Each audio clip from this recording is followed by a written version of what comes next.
Hey guys, we're back with a new silicone mold demonstration, and today we're talking about our silicone block stand molds. I'm Sean from Crafted Elements. If you're not familiar with our company, we are the largest provider of big, large, super durable, super thick, production grade silicone molds for woodworkers, resin artists, makers, and everybody in between. If any of that sounds like you and you haven't heard of our company, head over to craftedelements.com and check out what we have. So essentially these block stand molds are quite literally blocks with slits in them. I've seen business card holders and stuff like that, molds before, but we came up with our own that, in this case, for our small one, is a dual mold, so you can actually make two of these at the same time, and it is 6 by 2 by 1, and then you've got a 0.15 inch wide slit, and I believe it is ½ inch deep. We also have our larger guy, which is 8 by 4 by 2. It is a ½ inch wide slit, and it's 5/8 inch deep. So what would you use either of these for? That's what I really like the versatility of these molds for. Business card holders, right? I don't have any business cards on me, but there's some total stickers, acts as a business card, and you can fit a bunch of them in there. You can use them as photo stands. I've cut some acrylic mirrors with the mirror stand. If you want to make a menu holder or like a photo holder or something like that, you can cut a piece of acrylic. I have here some 1/8 inch thick acrylic that I just bought on Amazon. Ran it through the table saw to make it 6 inches wide. And this 1/8 inch acrylic is obviously perfect for this application because, again, you've got that 0.15 width slot there, and this is 1/8 or 0.125. So you've got a little bit of play. So you can use this to support menu or a sign for a promotion, or a point of sale sign, or you can even attach photographs to the back of this. You could use tape or glue or whatever you want to use and suspend photographs on this. Or if you have a photograph that's printed on a media that's thick enough, you can literally just put the photograph right in these slots and it will sustain it. And if you want to actually put this in place, you could put some resin down there or some hot glue first, hold that in place, and then have a single solid stand. Of course, with our block stands that are 8 by 4 by 2, you're getting up a size, and they're really designed to be tablet holders. So they're wide enough so that the tablet doesn't sit like this, kind of angles itself like this, and of course you still have access to be able to charge it.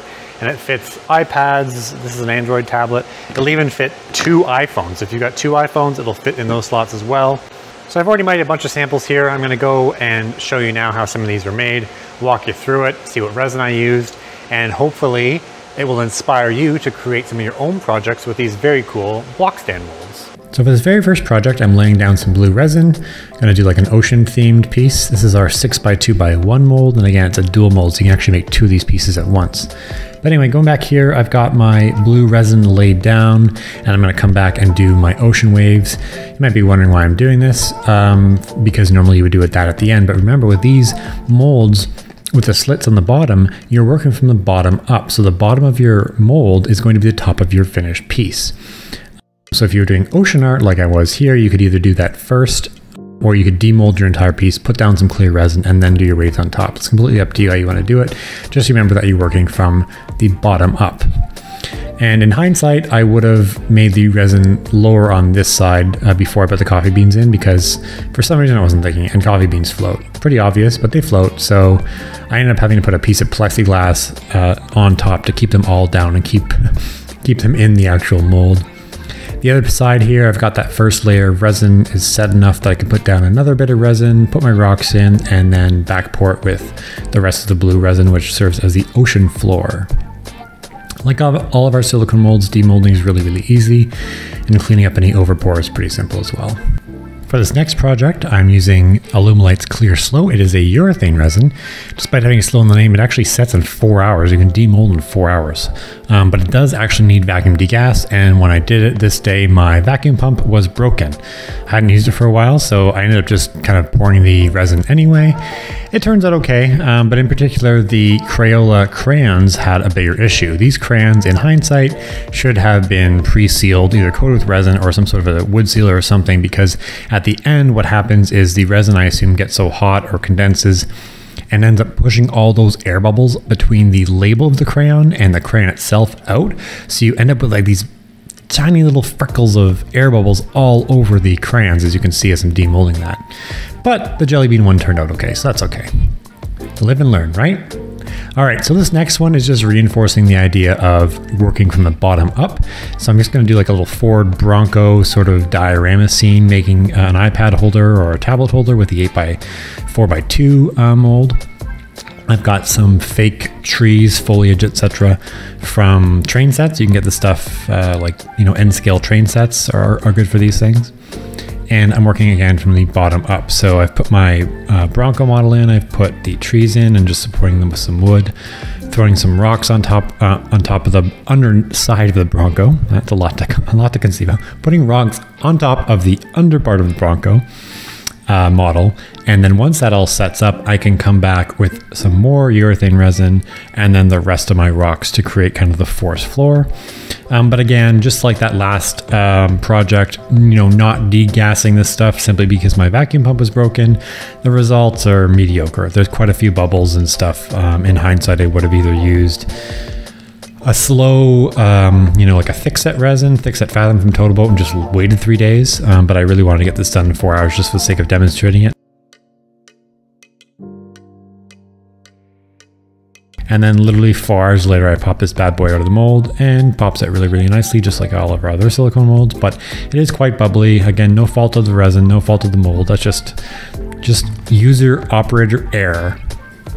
Now I did use a thick set product from Total Boat here, and I must be like cursed when I was using these molds because I decided for this one it would be smart to use some like dollar store watermelon gummies.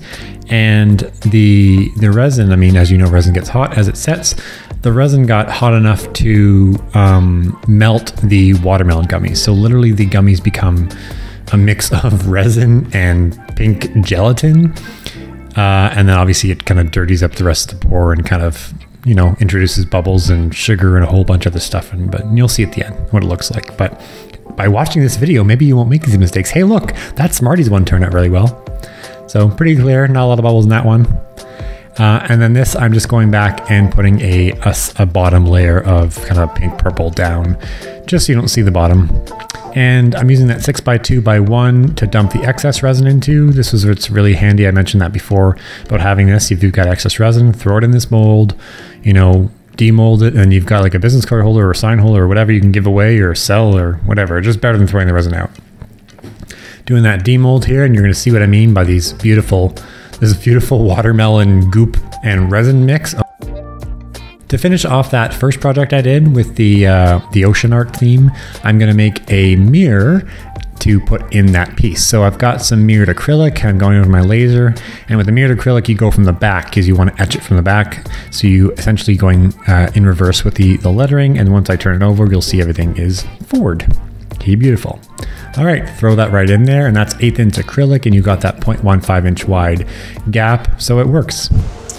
So I hope watching some of those demonstrations have kind of get the gears turning in your creative little head, and you can see what you can do with some of these molds. What I actually really like about this mold is actually a really good mold for dumping resin, especially because I don't really do resin art. I do like a lot of more small tables and charcuterie boards and things like that. I always have resin left over, right, from mismeasuring or extra or whatever.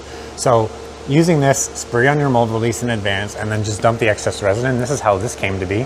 That's literally just a purple block of excess resin I had, but I can give that away to a customer or sell it at a market or whatever for 10 or 15 bucks and make my cost back. Why waste resin? I mean, that's what this mold's great for, right? Now, if you've got a keen eye, you will probably notice that I suck at resin art. I'm good at a lot of things when it comes to making. Encasing objects in resin without bubbles and making it look good is not my forte. So please be forgiving when you see the end results here. I have a very limited imagination when it comes to resin art. Obviously, we've got candy. That's always pretty easy to put in resin art. However, this guy over here, this iPad stand, I ended up putting watermelon gummies in, and I think the resin just got so hot that it literally melted the watermelon gummies. So you can't even see what they are. It just looks like a pink globby mess that's created a bunch of resin mixed with candy, and it's not very clear. So one of the other things is, you know, when I'm creating these videos, I can be a little bit impatient. So if you are encasing objects in resin, you know how hard it is and how much time you have to invest in monitoring for bubbles and getting that thing out. And obviously, if you've got a thicker resin, you typically degas it first. Well, this nice vacuum pump over here that was $600 or $700 decided to break before I used it. The last time I had it plugged in, it was working. When I went to degas some of these, the resins, particularly the urethane resin, it did not work and I continued anyway. Well, what happens when you continue without degassing resin? Well, you could probably imagine it's quite bubbly. So do not blame the resin companies for that. Do not blame the molds for that. That's just my lack of paying attention to doing these resin encasement projects. However, if you are a resin encasement, floral preservation, whatever, resin artist, expert, and you are familiar with working with deep molds like this, I think you will love them. I think you'll be able to create some amazing projects that are really functional pieces of art. iPad stand, tablet stand, obviously a great example of that. So if you want to get your hand on one of these molds, or both of these molds, you can head over to craftedelements.com now. Thanks for watching, and I will see you in the next one.